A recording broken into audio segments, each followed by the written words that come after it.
জোরে মারো ভাই, জোরে, আর একটু স্পিরিটে জোরে মারো, আর একবার জোরে মারো।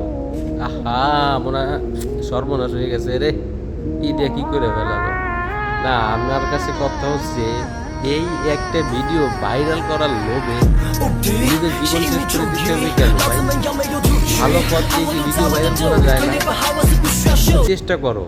কেন এসব ট্রেন্ডিং ফলো করতে যায়? নিজের থোত মা, মুখ, শরীর, দেহ পুরাইয়া ফেলাইয়া কী লাভ? দিন শেষে তুমি যদি এই ট্রেন্ডিং ফলো করতে যাই, নিজের জীবনই না থাকে, তাহলে ওই ভিডিও ভাইরাল করার দামটা থাকলো কি? ওই ভিডিও ভাইরাল করে তোমার লাভটা হইল কি? কথায় যুক্তি থাকতে হবে। তুমি যে ভাইরালের নেশায় কাজগুলো করতেছো, দিন শেষে যদি তুমিই না থাকো, তাহলে ভাইরাল দিয়ে কী করবা? কোনো লাভ নাই। সুন্দর সুন্দর ভিডিও বানাও, সুন্দর সুন্দর কথা বলো, মানুষকে উপদেশ দাও, তবু এই ধরনের আগুন নিয়ে খেলা করো না ভাই।